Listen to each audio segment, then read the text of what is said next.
yourself in the mirror and think, what's wrong with me? Or replay that one thing you said again and again, like your brain's on a shame loop treadmill with no off switch? Well, listeners, it has happened with me a lot of times.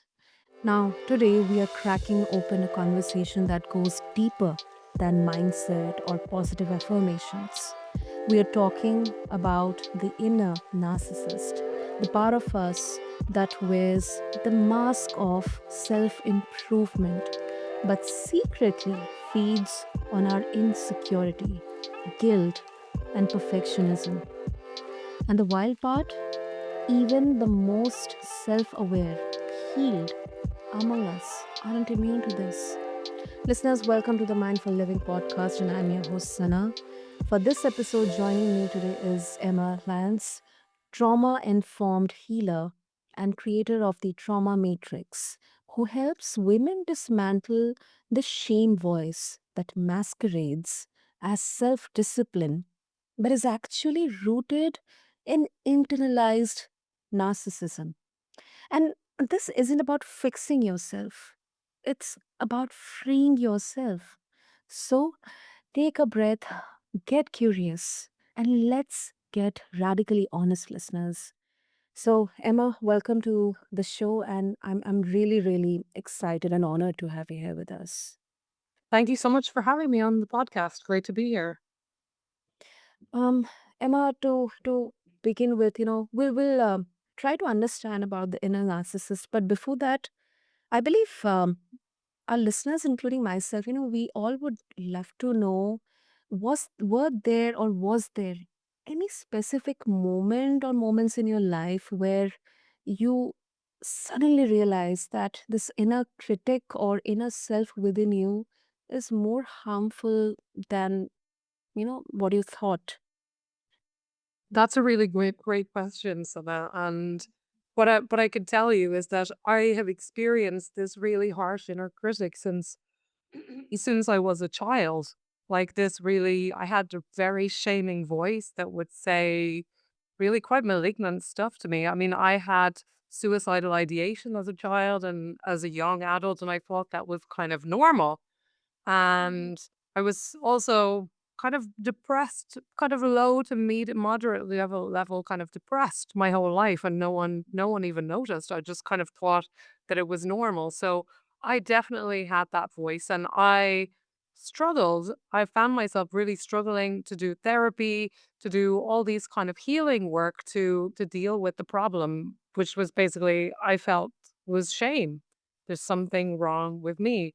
And what I kept coming up against is the common wisdom that says, you should sit down, you should empathize with that part, you should find out how that formed and really try to dig into it. And what I noticed that for so long in my life, I was sitting down with this, I call it an inner narcissist. I mean, in therapy speak, it's called an inner critic. But I was sitting down with this thing with this part of me that I had internalized and trying to understand it, trying to empathize it. And what I realized after a certain point was that every time I tried to dance or perform for that being, I was just reinforcing it, just like a narcissist. And things really clicked for me when I realized that my family had narcissistic elements to it. My mother, I discovered, had definitely aspects of covert narcissism, and this is a kind of narcissism that's not so obvious. It's not kind of your Donald Trump extroverted. It's more a vulnerable kind of narcissist that projects shame on you and kind of makes you responsible for their feelings, and it's less obvious. And I realized that the reason why I had internalized all this shame that had been with me for my whole life was because I was because of my mother and my dysfunctional family system in which I was kind of the scapegoat. I was playing the role of scapegoat, which and the scapegoat it basically becomes the landfill for all the unprocessed shame and all the ancestral drama that the family doesn't want to deal with. It just gets deposed on one person, and it's often the shy and sensitive one, the one that's most empathic, they're often the ones that get it. And the thing is, we bring that into our adult lives as well. So we end up carrying that role, which is one of really shame. It's a shame-based role. We bring that into adulthood. And the thing is, when you're playing the role of scapegoat, consciously or unconsciously, it's like that Mhm. role, it's not designed for you to be successful. It's designed for you to go round and round in circles. This was really the key to getting me unstuck, because for so long I had been struggling against this self-sabotage, trying to figure myself out, trying to fix myself. But all that time I was coming from a place of shame, and even this idea that I have to fix myself, it comes from this place of shame. There's something wrong with me. So I had to really move beyond that in order to get to a place where I was actually healing rather than just feeding this thing and getting more involved in the loop of shame that I was stuck on since a very young child. Oh, yeah. I mean, that's quite a profound, deeper explanation of that. And Emma, I could connect with that on so many levels because number one, all I could picturize is it's like a creeper or a kind of a creature who is or which is in a symbiotic relationship with you, or it's more of like a demon that is feeding on your fear, insecurities, giving you more and more negative thoughts and feeling of shame, and even one failure which may be just a simple, I mean, it happens with everyone, but for that person who is kind of in a battle with their narcissistic self, even one failure can seem so much devastating. It can have such a devastating effect on you, even if that failure is just natural. It happens. There is no big deal.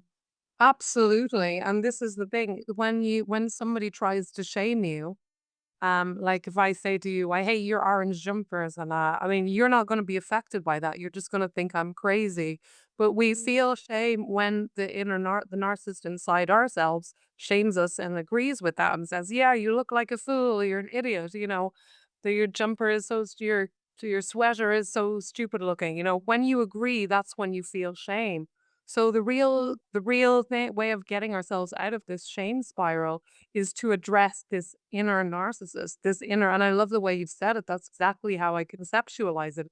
It is it's not, and that's not the way common therapy speaks about it. They speak about it as a part of you that's wounded, like a wounded child.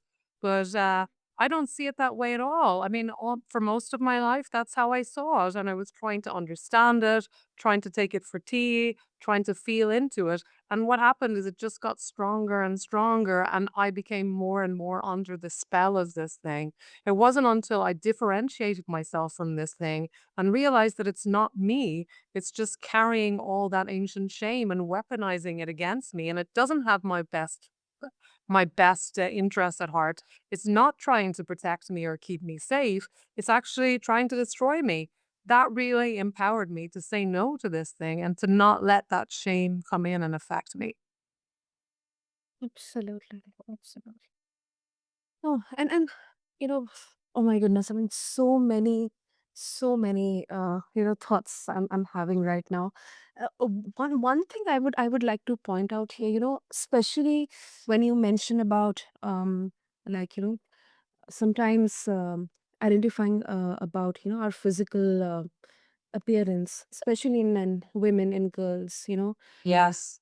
Sometimes in your families, let's say if your brothers or sisters, your relatives, they're just making, could be just a light joke about your physical appearance. Oh my goodness, you're so chubby, you're fat, or you have hair, or I mean, not Yeah. I was giving comments to anyone, but they kind of sit within you. You carry it within. Maybe initially you try to just rub it out that okay, fine, let's just forget about it. But as you grow up, sometimes people, they have told me that, why don't you take this joke seriously? I mean, we're just joking about you. Why are you taking it seriously? It's okay if you're fat or you're chubby, it's fine. But it's still, sometimes it definitely hurts me. And that's the reason I also don't find it funny to sometimes, uh, make any kind of taunt on physical appearance or even whatever they have said. It's okay, fine. We're all humans. That's where kind of, become empathetic towards this, and I shouldn't make fun of anyone without any reason. So Yeah.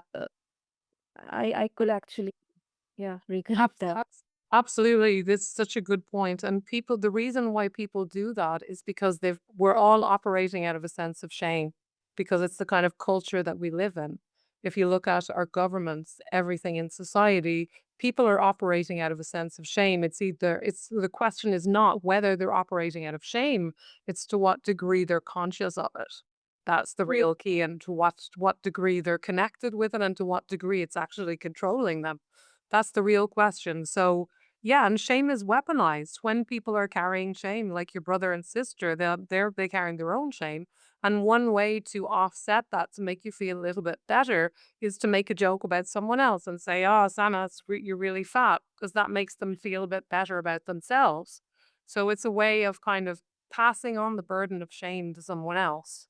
And we all do it when we're in that when we're unconsciously kind of under the spell of shame. We all do it. I do it. I've done it in the past rather. I don't do it anymore, but I victimize myself with that thing. For me, I internalized it and I made those jokes against myself and made myself small and then wondered why I couldn't be successful and why I was self-sabotaging. But, because really, when you become free of, that narcissistic voice, and Mhm. I mean, I was talking to someone the other day, and they were Mhm. talking about how when they were young people, they were just sitting eating ice cream, and a man came up to them and told them, "You're too fat. You shouldn't be eating ice cream." And they just laughed at him. That's freedom. That's freedom. But when you agree with it on some level, or your inner narcissist agrees with it, that's when you'll experience shame. So the real freedom is stop shaming yourself and stop personalizing this shame voice from other people. Recognize that it's their shame that they're trying to offset on you, and stop doing it to yourself. Like, break free of the internalized shame. And then anyone trying to shame you from the outside, you'll just laugh at them because they can't. It's like a lock. It needs a key to get in. If you don't have that lock in place, they can't get you with shame. So the more you free yourself of this inner narcissist, the more immune you become to other people shaming you and being narcissistic supply for narcissists out there in the world. Totally, totally. I agree with you. And um, as you mentioned about freedom, I think, in many of the conversations and, in discussions, especially when we talk about a narcissistic person of your acquaintance, maybe a partner or someone.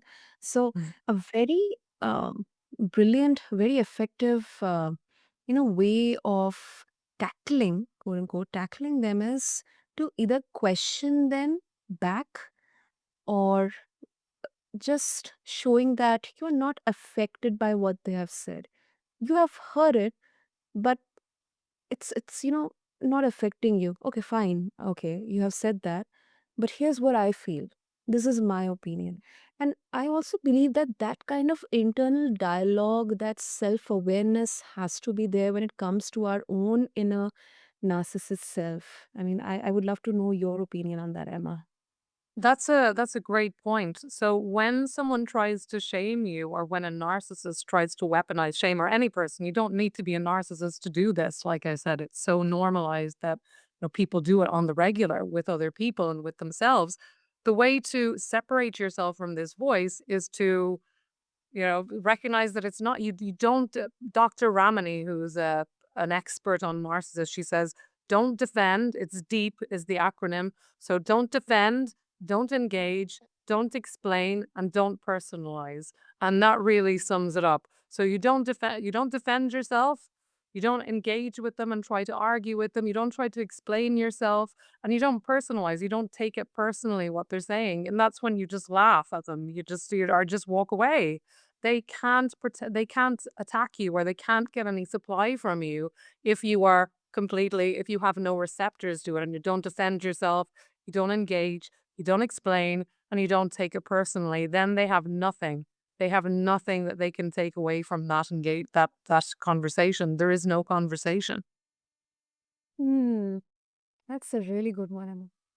It is. It's very powerful because we've been taught to argue with these people.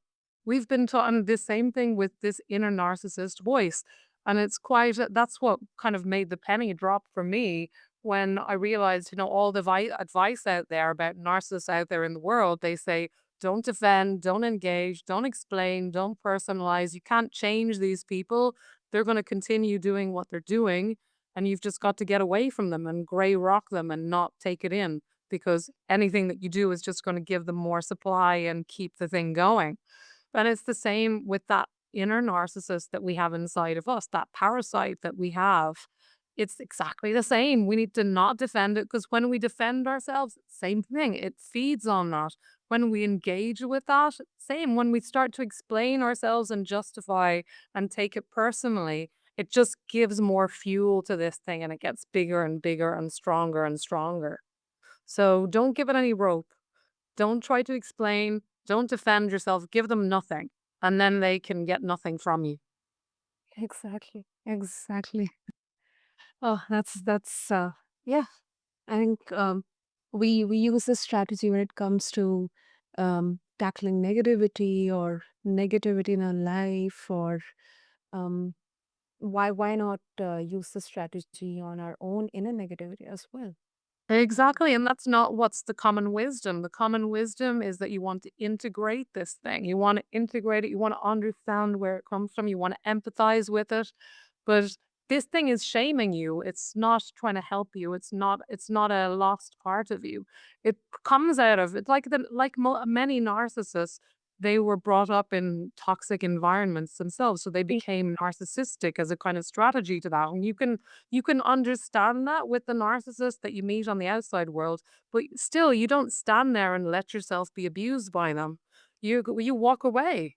You have more self-respect than that. You walk away. You don't take it in. And it's the exact same with this inner narcissistic voice. And it's just like a covert narcissist, like a narcissistic mother. I realized that my mother is a narcissist, a covert narcissist. And this is more kind of less obvious type of narcissist. And it's the type that Mm, kind of pretends to care about you, but really it's all about controlling.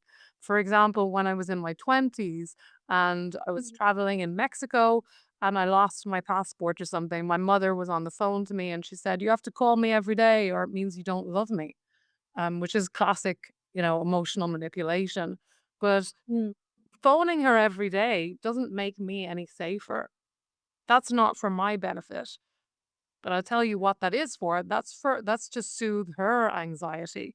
That's prioritizing her needs above mine. And the same goes for when she told me that you can't be a singer, that you can't be a yoga teacher, you can't this that was not about me. She said, "Oh, I'm just trying to keep you safe. That's not realistic."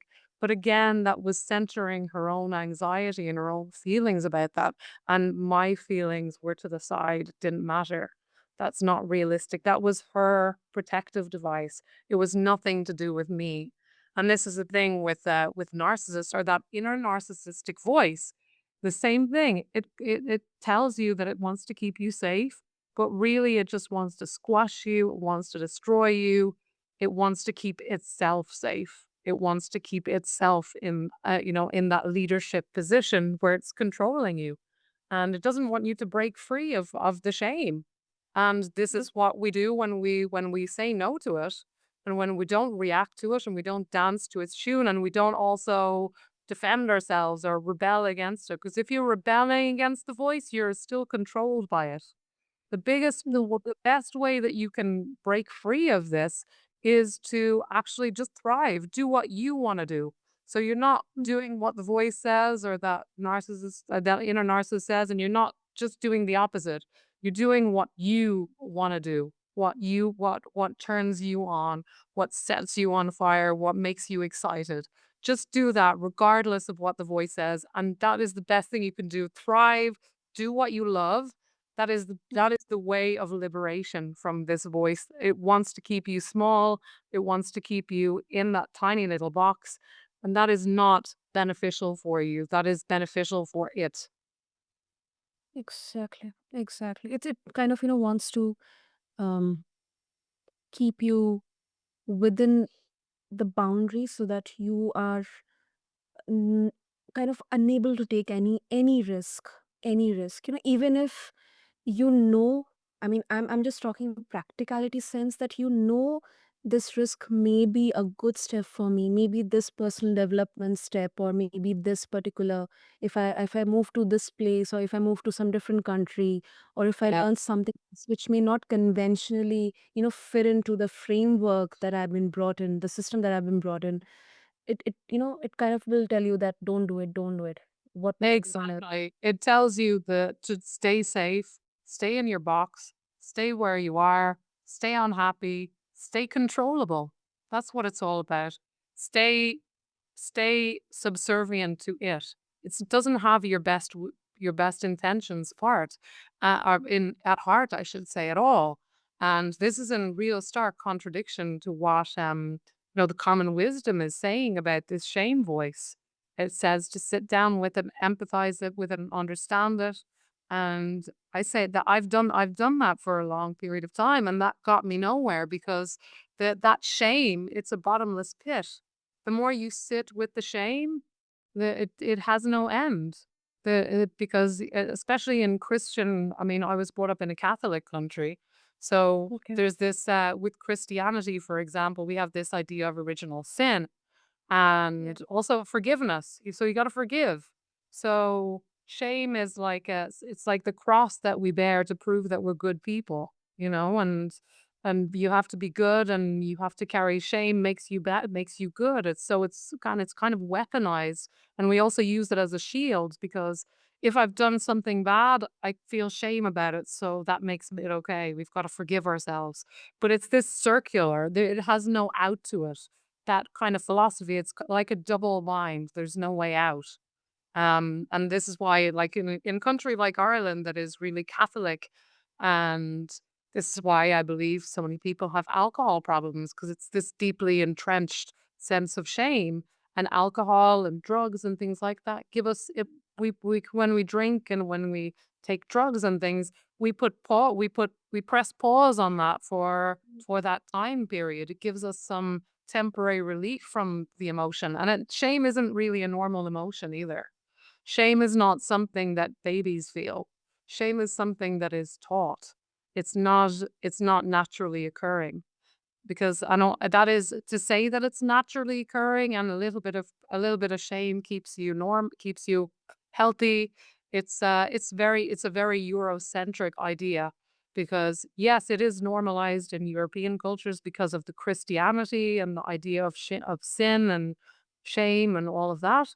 But if you look at indigenous cultures before Christianity arrived, like even in Ireland, before the Catholic Church came, there was no real shame. That concept of shame was kind of brought in by the church.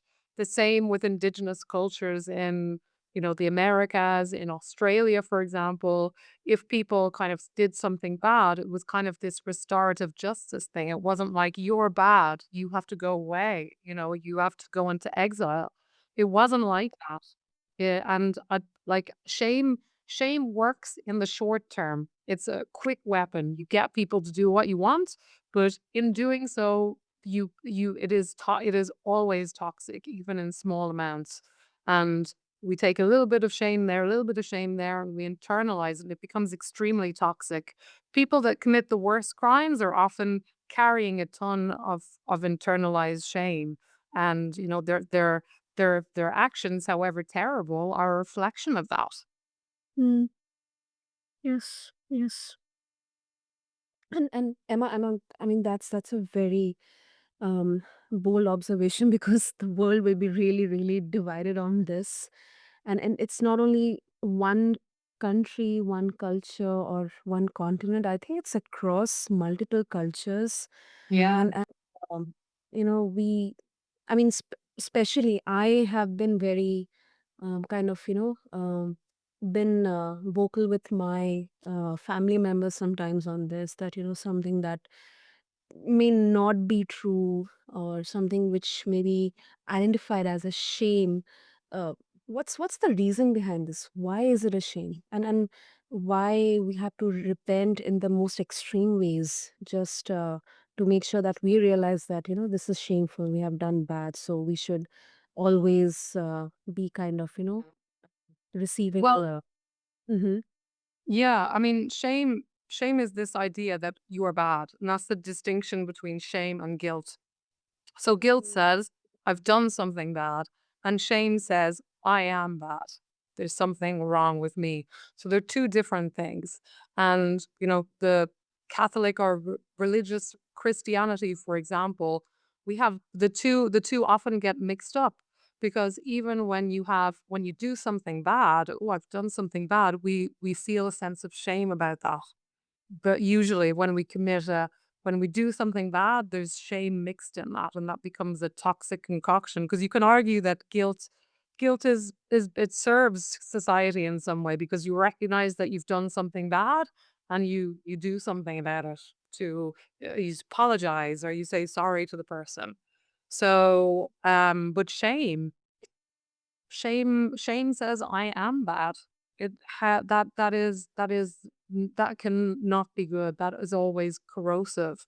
And even I'm focusing on kind of Christian cultures, but like it's Christian cultures affected everywhere. Like the English came along and they colonized everywhere. They brought Christianity. So it affected lots of those colonial places. But also in other religions, there's in Eastern religion, say in China and Japan, they have Mhm. a different kind of idea of shame. It's not so much internalized. It's kind of this idea of honor, and you have to Yeah. stay in the collective in what's normal and what's allowed. And if you step out of that, if you step out what the family dictates or the society dictates as normal, then you are Yeah. shamed for that. But it's Mm. just a slightly kind of it's slightly color of shame, but it's still very corrosive. And like I mentioned, shame, this internal narcissist, this shame voice is what is it's you need to have this in order to commit the final act of erasure and destroy yourself. Because without that, people will not commit suicide, for example. That voice needs to be activated because no matter what happens, no matter how bad or destructive things are happening outside, you need that inner voice to agree with it in order for you to kind of go to that degree and take that action because the voice says, "Oh, you're useless. You might as well not be here." And Mm. that's malignant. That's extreme malignant narcissism right there. Yeah. Yeah. That absolutely makes sense. Oh, I mean, I know that time is a constraint here, but before we wrap up, Emma, one thing which really has piqued my interest is your framework, which is evict the narc within. It sounds really intense. And what does this framework look like? I mean, how can listeners begin today? Well, I do have an offer. It's a free offer for people. If this conversation inspired you, I have a free gift, and it's called Five Signs It's Time to Break Up with Your Inner Narcissist. So this is where I would suggest you start. But in terms of, are you asking about that? Or are you asking about the strategy that I take people through, or that I help people with? Like the strategy. Okay, perfect. So it's called Break. Break. So B, the first one, break the trance. Recognize that this isn't your voice. It's a spell, and a spell is you're in a trance. So catch it, interrupt it, don't overthink it. This is the trance of shame, and that already disrupts the loop instantly. Then R. So refuse to engage. And this is where Dr. Romani's acronym comes up as well. Deep. Don't defend, don't engage, don't explain, and don't personalize. So you don't give it any fuel and you can just say, not today. Then you go to E, so BRE. E is for expose the lie. Then you want to call out the shame based program. This is control. This is not mine. Speaking that truth or even going through it in your head it already takes away its power.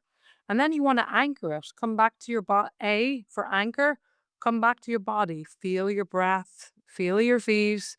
Sit, look at what's around you. So this is really working with the nervous system. Remind your nervous system that you're safe, you're sovereign, that you're here. And then, okay, the last one is to kick it out. Shake it off, shake it out of your body, stomp it off. This isn't mine. Just evict that spell from your body and mind. And I love talking about it as a spell or a trance, because that's exactly what it is. It has us under this illusion that this is who we are, that this is the voice of some truth. And it's an absolute lie. Wow, that's really interesting. And I'll make sure to add the details about it in the show notes. And also, if our listeners they would like to connect with you, what would be the best way? Yeah, the best way on social media, I am the trauma matrix. So TRAUMA dot matrix MATRIX. So you can find me on Instagram, on TikTok as well, and yeah, YouTube as well. I'm just starting that. So yeah, follow me on all the social medias and send me a message if this resonates with you. And I would say for the next step, really check out my free gift if this is making you think. Check out the free gift, which is 5 signs that it's time to break up with your inner narcissist, because those are kind of the first steps. The first step is to recognize that it's not you and to recognize that you have this problem. So you can find that on tinyurl.com/, not today, narc. NOT today, NARC.